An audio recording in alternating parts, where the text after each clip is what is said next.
Good morning, everyone.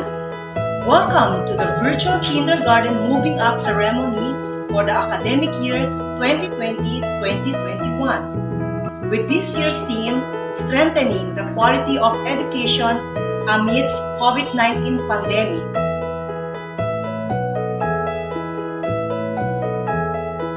We are now formally opening the event with the processional. To start with, let's welcome our OIC Schools Division Superintendent, Dr. Roy C. Tubalya, CESO 6. Assistant Schools Division Superintendent, Sir J.S. Montealto, CESO 6. Very own Elementary School Principal, OIC Public Schools District Supervisor, Maria Lucia Dancom Rebollos. The BOALAN Elementary School Teaching Staff.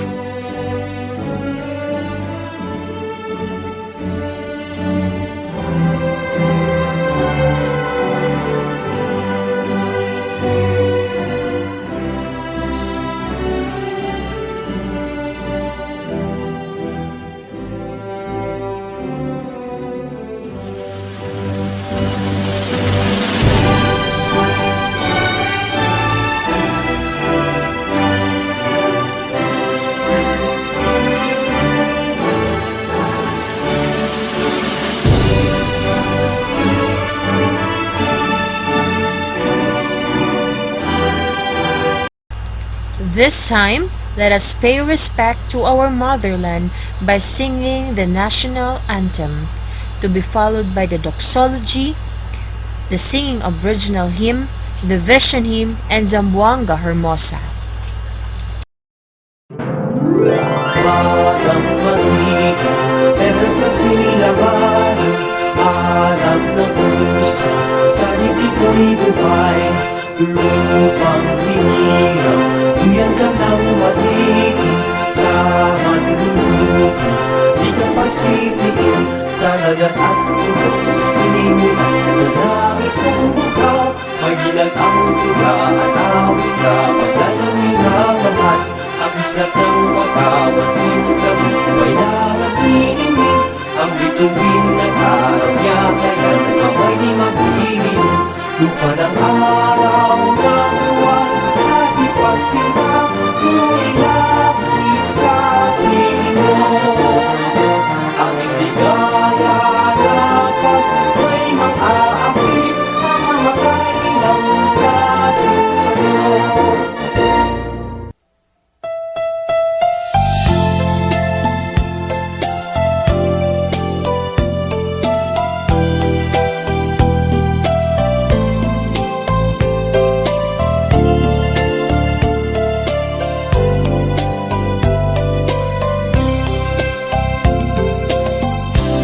Salamat sa iyo, aking Panginoong Jesus. Ako'y inibig mo at inangking lubos. Ang tanging alay ko sa iyo, aking Ama, ay buong buhay ko, puso't kaluluwa. Hindi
supervisor, Maria Lucia D. Rabollos. At the same time, our elementary school principal of BOALAN Elementary School. To our dear teachers, parents, classmates, ladies and gentlemen, good morning. It is with utmost joy and pride that I welcome all of you to our 8th virtual kindergarten moving up ceremony. We are happy for this first big milestone in our young life.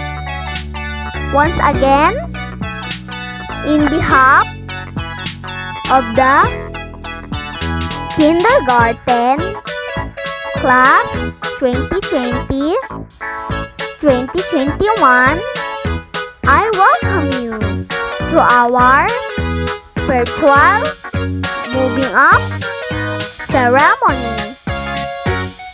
To celebrate this day with us, thank you very much.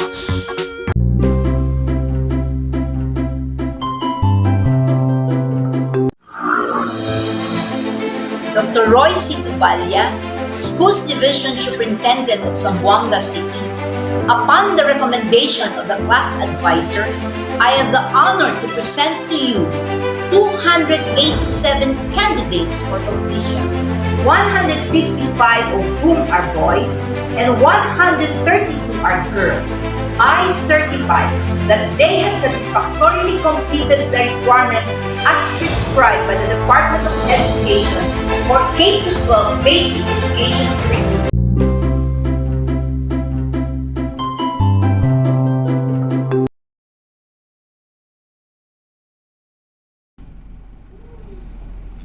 By the power vested upon me as the Schools Division Superintendent of Zamboanga City, I now confirm you as graduates or completers for the school year 2020-2021.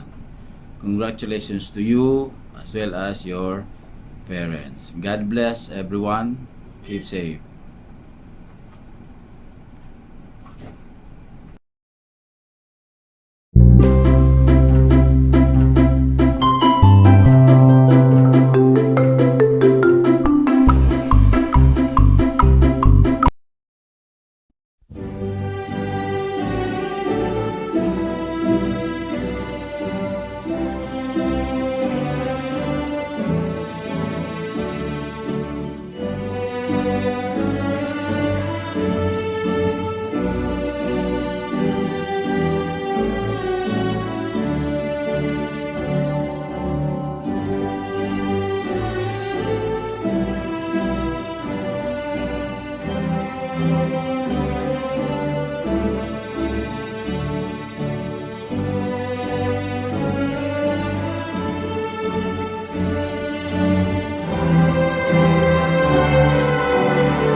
Good day to each and everyone who is attending virtually present at this time of our graduation ceremonies for our beloved and very precious graduates for the school year which ends at this time.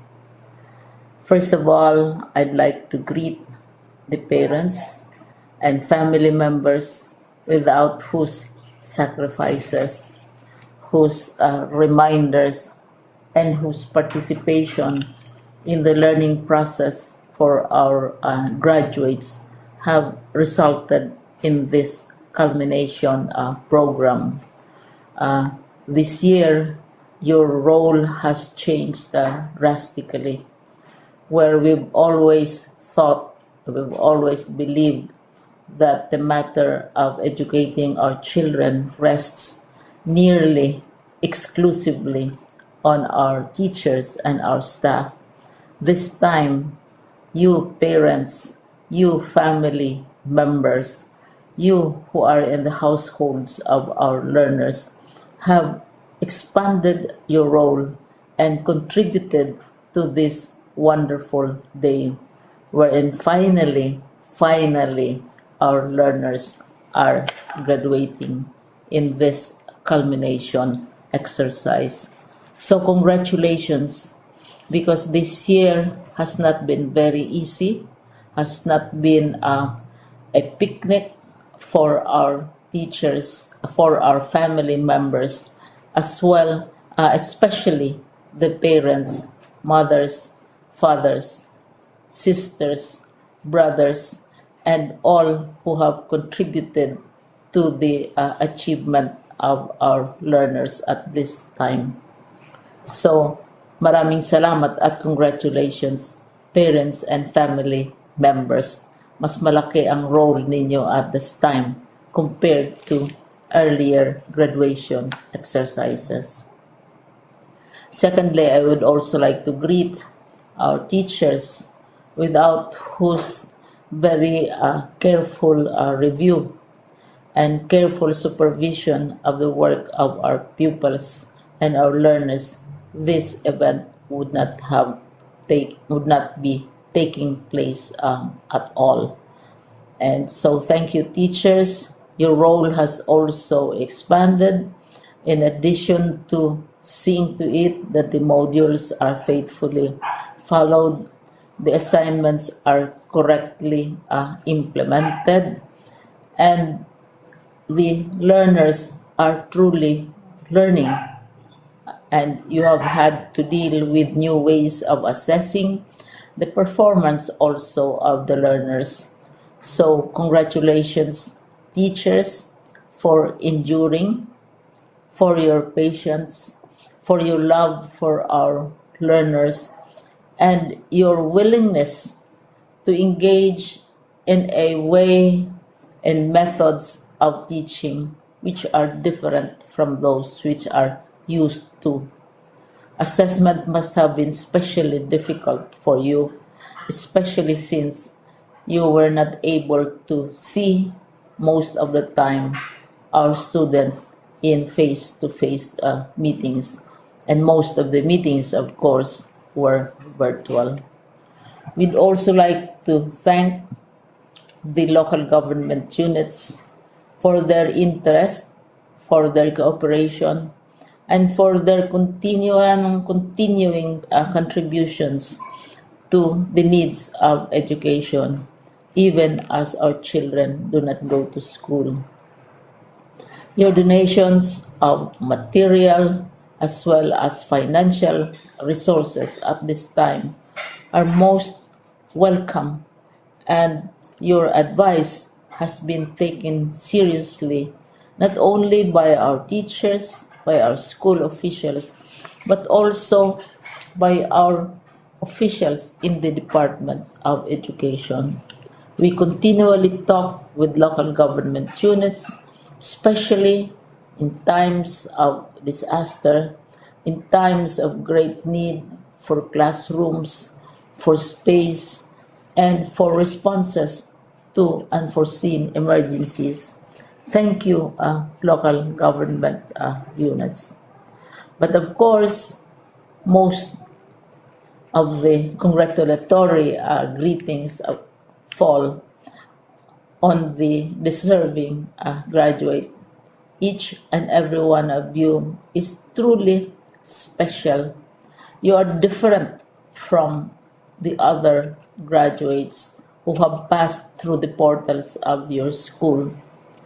You went to school practically without seeing your teachers, if at all. You went to school with your parents, your mothers, and your fathers hovering over your shoulders and seeing to it that you are able to complete your assignments.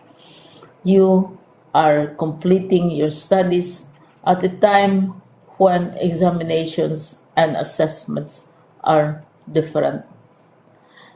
You are culminating these long months of hard work at this time, even as you have to do family chores, even as you are distracted, and even as your world has turned upside down, and it seems and it appears as if we don't know what the future holds and what will happen next.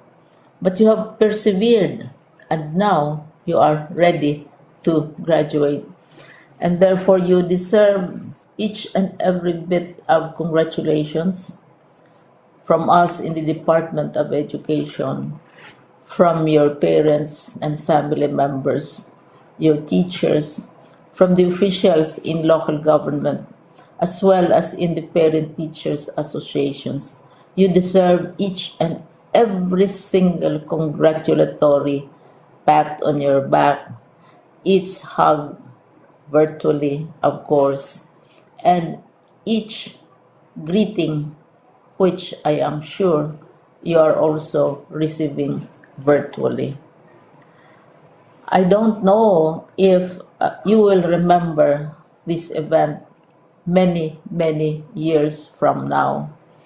I have tried to recall myself who our graduation speaker was when I finished high school and when I finished my college studies.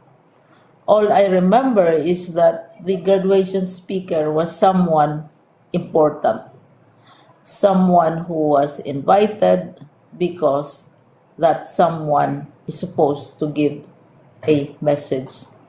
What was more important to us graduates at that time was the excitement of the celebrations, the happiness and the joy of our parents, the sadness of parting from our classmates and from our teachers, and the enjoyment of all the graduation events that usually take place come commencement day.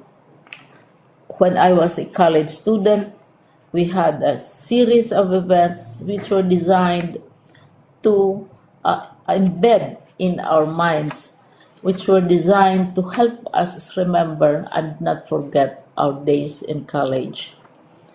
We would spend one whole day going around the campus, visiting the classrooms, saying goodbye to our teachers, and sharing memories. We would have bonfires to say goodbye to each other. We had baccalaureate services where we committed ourselves to God and we prayed for guidance when we go out into the world. So many celebrations, and the speaker, of course, is the least important and easily forgotten component of the graduation exercise. Nonetheless, I will exert all efforts to share with you what I see are things or issues which a graduate should remember and recall. I have said that you are very special. You are very different. You are pioneering. There has been no other class like your class. There has been no other graduate like you as a graduating student because you are the very first graduate of the blended learning response to education in the Philippines. And so you ask yourself, what awaits you in the world outside? You can either work because the kind of curriculum you survived and underwent as a student will enable you to go to work if you wish to go to work. Some of you will proceed to further studies, and this would be a wonderful thing because there are many opportunities for further expanding your knowledge, for further answering and looking for explanations of issues, events that make you curious, especially in science, in technology, and also in the arts. So you can work, you can go to further studies, and perhaps some of you will settle down, hopefully not too soon, so you can pursue what you really want to do.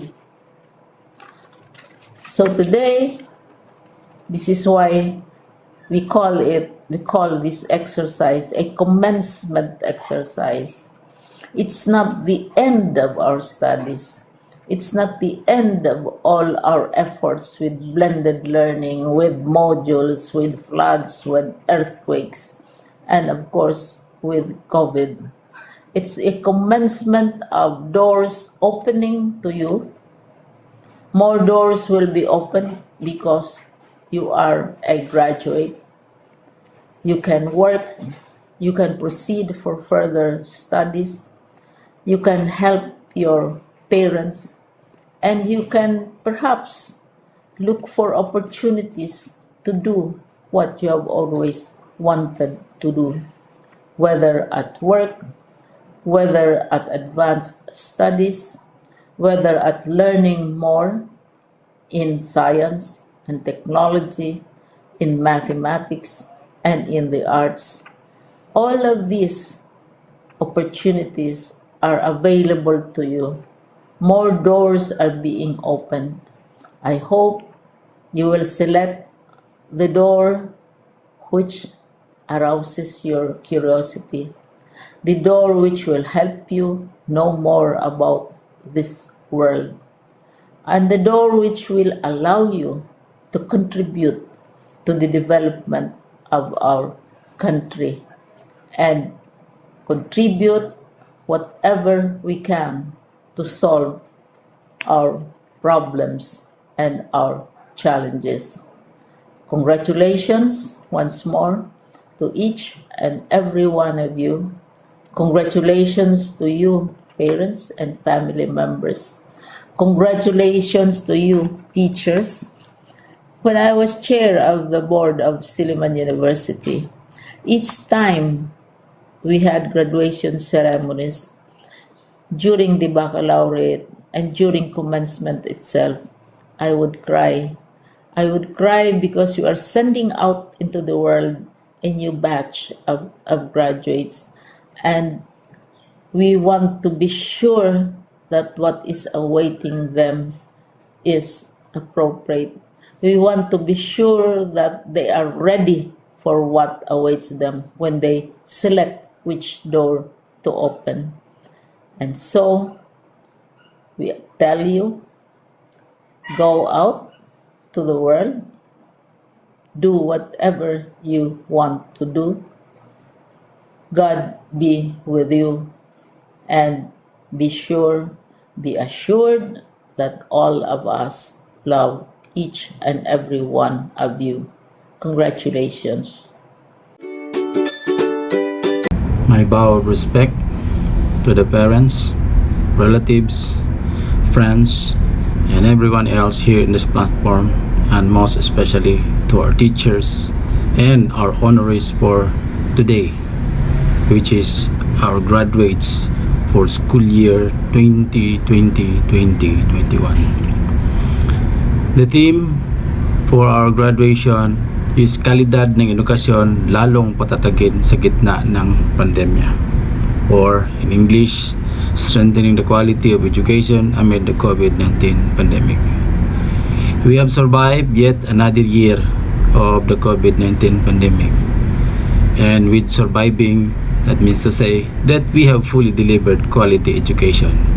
That's why we have in this platform the parents, the teachers, the friends, the relatives who are testament to the effort of our students in achieving quality education despite the COVID-19 pandemic.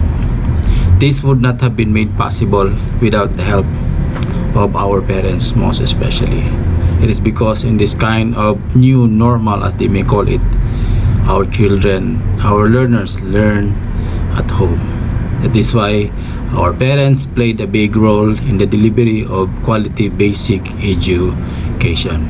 It is even made strengthened because of the effort of the parents in collaboration with their teachers. I would like to thank from the bottom of my heart the parents who really help us in delivering quality basic education.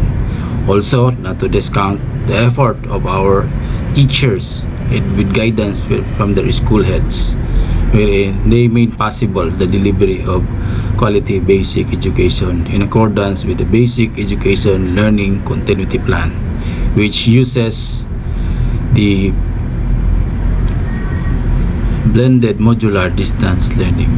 For Zamboanga City, we have utilized various learning platforms such as online, offline, printed online, and printed digital, even interactive.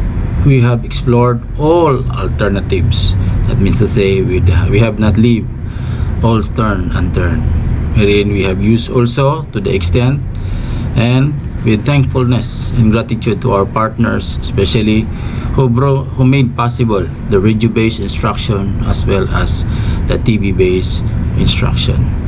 This will not be made possible without the full cooperation with our major stakeholders, the city government, all local officials, even at the barangay levels, and also our major stakeholders, the TV station, radio station, and everyone else in the tri-media.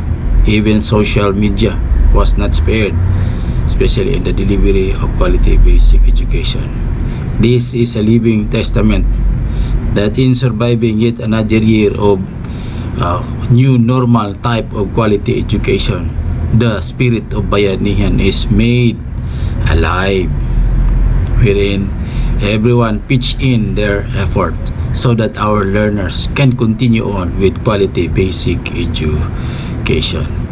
I guess it's really true, and I'm sure not only guess but it's really true that everyone is really concerned when it comes to education. It takes the whole village to educate a child. No hay cosa imposible, cree junto pwede. Again, my congratulations to our graduates for school year 2020-2021, including their parents as well as the teachers and school head. God bless everyone, keep safe, and we all together must pray that we survive this pandemic until it is obliterated. God bless everyone. Again, our service slogan, which we all of us stand for, no hay cosa imposible, cree junto pwede. Nothing is impossible, believe together we can. Sa lahat ng mag-aaral, lalo na sa mga magtatapos sa taong kasalukuyan, isang mapagpalang araw sa inyong lahat. Ang edukasyon ay isang karapatan na naaayon sa saligang batas na dapat nating bigyang halaga sa anumang hamon sa buhay kahit pa sa isang nakakahablang pandemya. Ang kagawaran ng edukasyon ay walang pag-atubiling bigyang buhay ang bawat pangarap ng isang batang Pilipino. Ito ay naging batayan ng Division ng Zamboanga City. Kahit sa gitna ng pandemya at magkakaiba man ang ating kultura, paniniwala at lugar, nagkakaisa kaming hinarap ang hamon sa pagtataguyod ng basic education. Mahirap man, ngunit di natin mapagkakaila na naging mapamaraan at naging malikhain tayo para maitaas natin ang antas at kalidad ng edukasyon. Buong puso nating pasasalamatan ang lahat, ang mga guro na siyang kumakaharap na nagbigay buhay at pag-asa na kasamang nilaan ang buhay at diwa para maituloy ang edukasyon ng mga batang Zamboangueños. Sa ating mga magulang, na patuloy na naniniwala sa kakayahan ng mga namumuno sa paaralan at mga guro sa pamamagitan ng lingguhang kuha hatid balik modules, yan po ay isang banal na pagmamahal para sa inyong mga anak.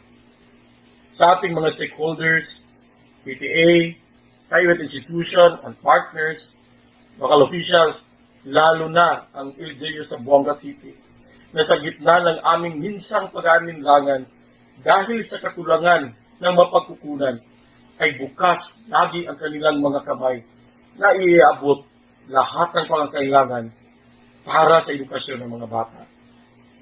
Indeed, we are all God's stewards. Our unity, love, and concern for our children and learners is an indication of His victory. Todo kita trabaja para que de atom estudiantes y con Dios la gloria. No hay cosa imposible, cree junto puede. Again, to all graduates and completers, congratulations.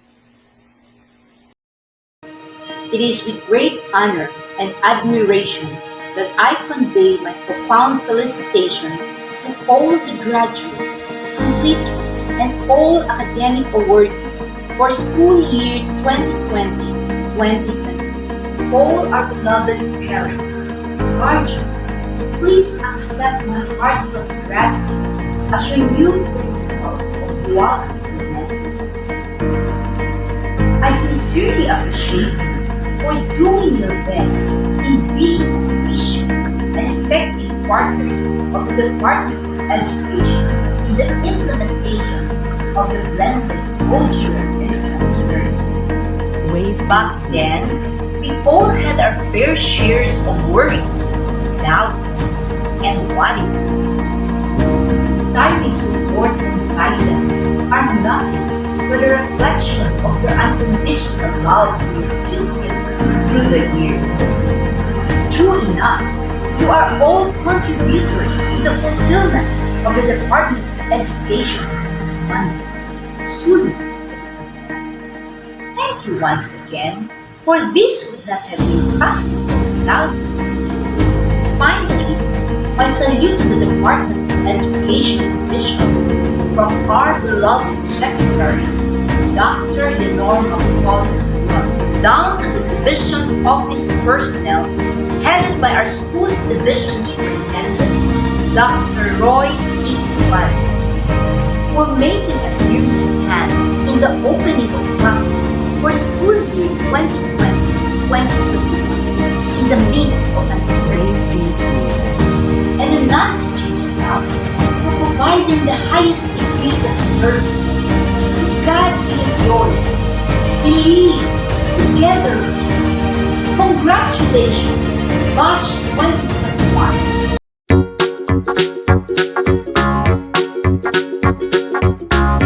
Good day, everyone, to our dearest principal, teachers, parents, and to my fellow pupils.